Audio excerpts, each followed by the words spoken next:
¿Qué tal, chicos y chicas? Bienvenidos a una nueva cápsula de síntesis de imagen.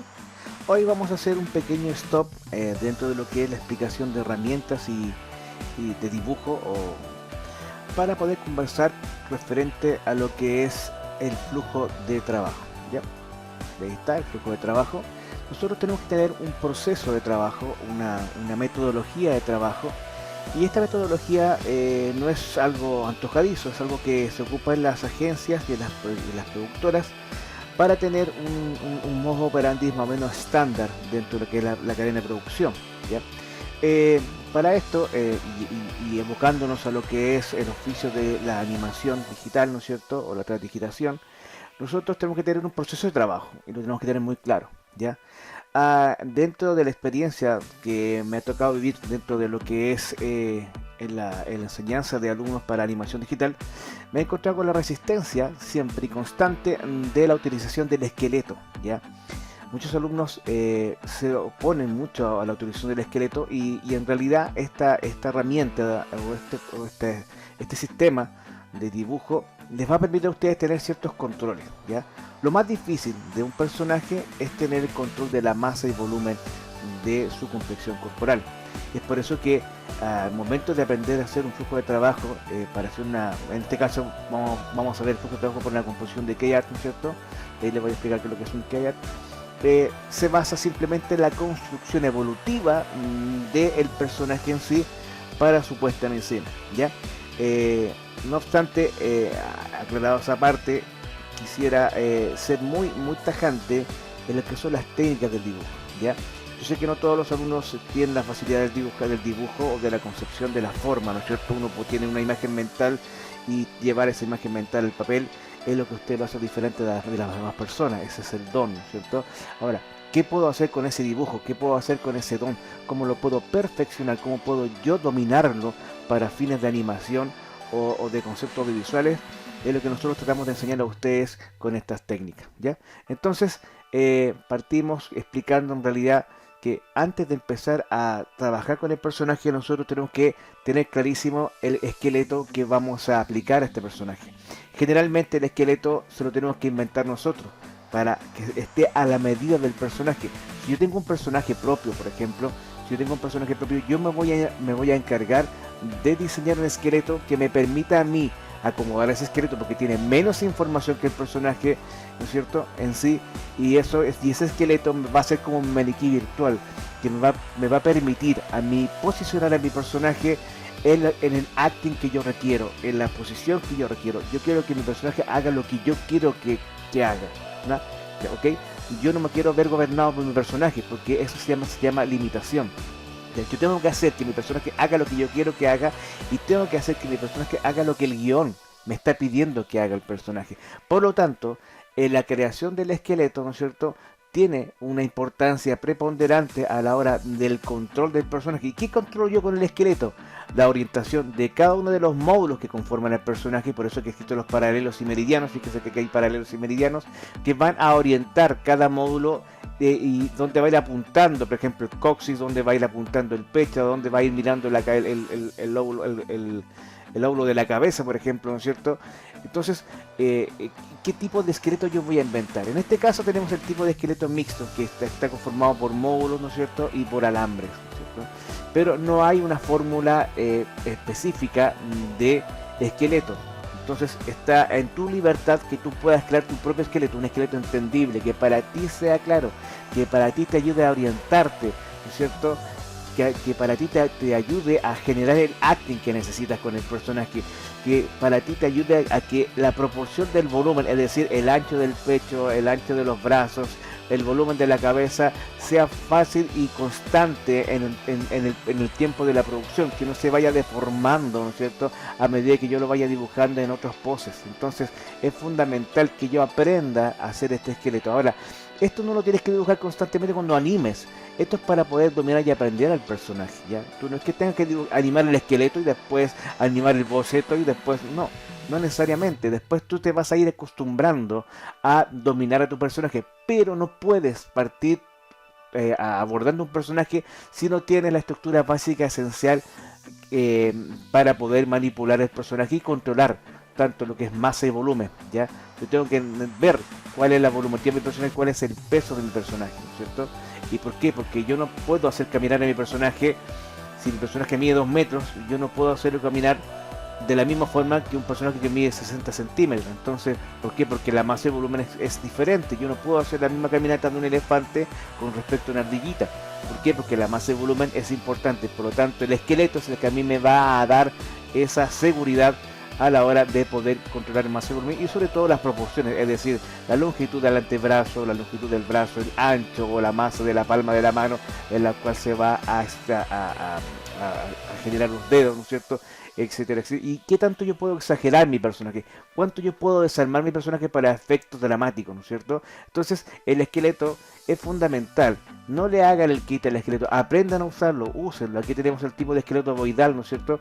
Que son ovoides que se van conectando unos con otros y me van dando la sensación o la información de masa y volumen, ¿ya? El esqueleto tiene esa cualidad, está diseñado para eso, o está exigido para eso, para que tú puedas controlar la masa, el volumen y las proporciones. Aquí tenemos un tipo de mixto, otro esqueleto mixto que son ovoidales y alambre, ¿no es cierto? Y en realidad no hay una fórmula, hay unos mejores que otros, pero va a depender de tu capacidad de dibujo para poder tú manejar el esqueleto, ¿cierto? Entonces generalmente el animador muchas veces se afirma de un esqueleto para hacer un mejor acting, una mejor toma de escenas, un mejor punto de vista del personaje, una mejor perspectiva del personaje, y para ello el esqueleto es fundamental, ¿ya? Sobre ese esqueleto, cualquiera que yo elija o diseña, en este caso tenemos el esqueleto de tipo bloques, ¿no es cierto?, que es más efectivo porque me ayuda a orientar de mejor manera cada módulo o cada unidad del cuerpo del personaje, ¿no es cierto? Y obviamente que es mucho más certero, ¿ya? Y yo puedo tener una visión mucho más tridimensional del personaje antes de empezar a hacer el bocetaje. Bocetaje es el segundo paso en el cual nosotros vamos a echarle mano para hacer nuestra composición, ¿no es cierto? Y sobre este esqueleto, que es el que me ayuda a ver masa, volumen, proporciones y orientación, ¿no es cierto?, voy a hacer mi bocetaje. Gracias a Warner Bros. Y sus constantes aportes en internet de material, es que estamos usando el dibujo del coyote, ¿no es cierto?, que es un dibujo que todos conocemos, ¿no es cierto?, que está todo en nuestro inconsciente colectivo, ¿no es cierto? Y vamos a utilizar esta imagen que es más conocida, pero en base a ese esqueleto yo puedo sobre ese esqueleto trazar mi personaje y ya tener un poco ya claro cuál va a ser la posición, el acting de mi personaje. ¿Para qué es lo que es la realización del boceto? Para la corporalidad, para la identificación del personaje, para entender la complexión física real del personaje. Ya no estoy trabajando con el esqueleto es un elemento primario que me va a ayudar a obtener ese acting y la complexión física, ¿no es cierto?, hasta donde yo puedo exagerar con mi personaje, y obviamente que preservar la masa y volumen del cuerpo de mi personaje. A eso se refiere con la corporalidad, ¿ok? Recuerden los 3 pilares del personaje: física, psicológica y sociológica. Aquí está primando 100% la física, entonces es importante tener en clara las técnicas del flujo de trabajo para poder llegar a un buen puerto con respecto al término de mi personaje. Una vez que yo tengo ya la etapa de boceto realizada, ¿no es cierto?, como ustedes pueden ver, el boceto tiene líneas peludas, ¿no es cierto?, no tiene líneas definidas. Vamos a pasar a la etapa del cleanup.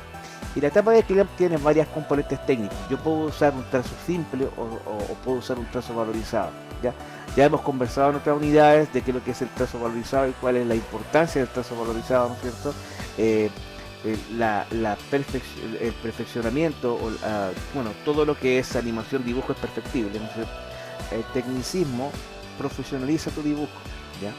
Y deja de ser un dibujo random o un dibujo como el que tú haces en un cuaderno. Aquí ya el dibujo pasa a tener otro nivel de calidad, otro nivel de tecnicismo, y teniendo en cuenta estos detalles técnicos es que tú vas a ir superando tu dibujo desde que llegaste a la institución, ¿no es cierto? Y vas a salir con una seguridad al momento de salir de la institución, y eso es lo que nosotros queremos. Entonces,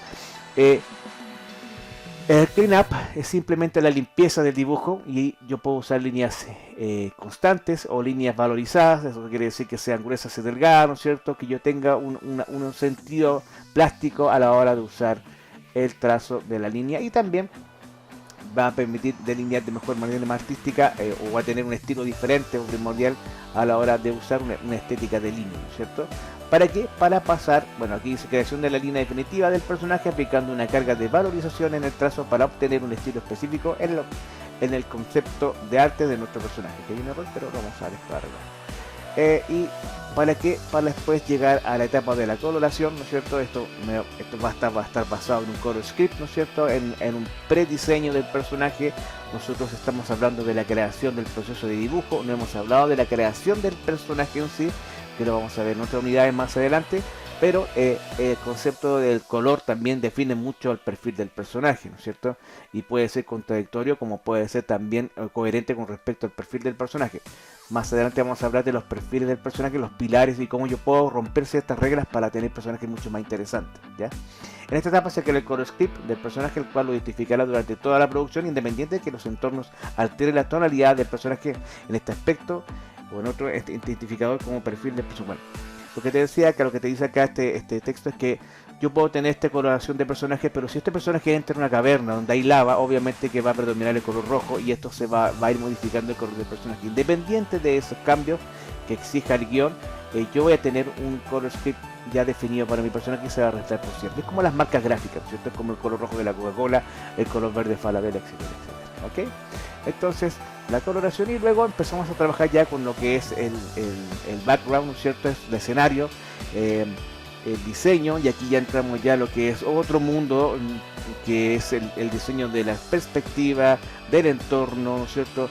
De conocer la geología, de conocer la atmósfera y la anímica de un escenario, el cual me lo está exigiendo el guión, y yo voy a insertar a mi personaje dentro de ese mundo. Nosotros tenemos la capacidad dentro del mundo digital, ¿no es cierto?, de crear nuestros propios universos y, ¿por qué no, nuestras propias locaciones?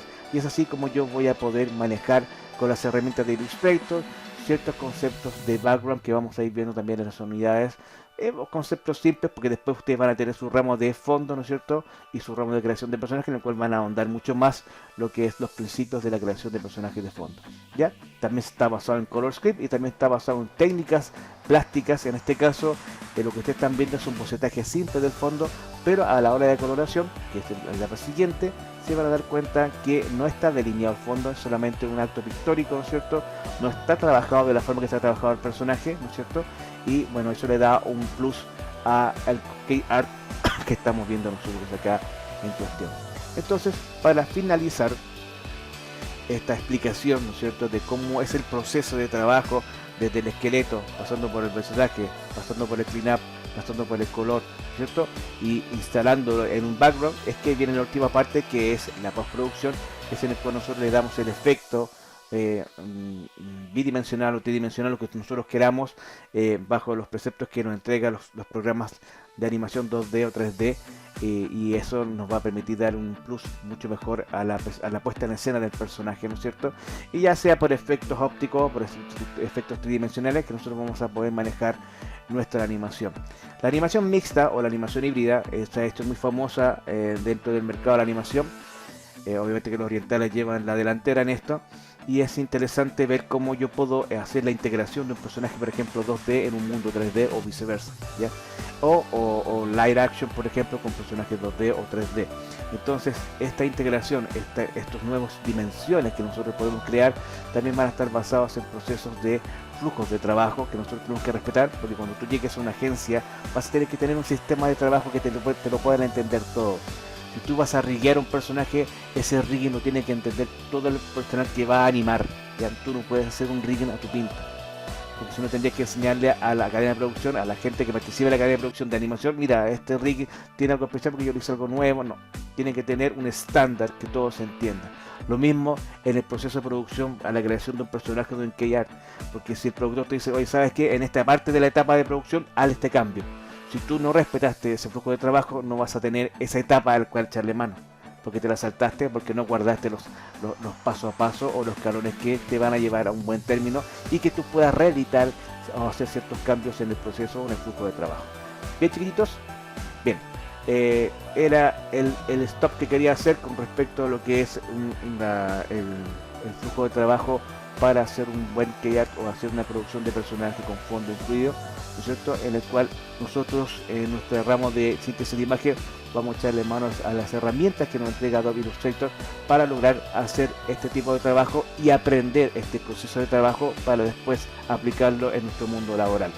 Y entender también que cada proceso, ya sea 3D, 2D, ya sea híbrido, ya sea mixto, tiene un proceso de trabajo estándar que ustedes tienen que aprender y tienen que respetar para que sean entendidos dentro del mundo laboral en el cual ustedes se van a insertar.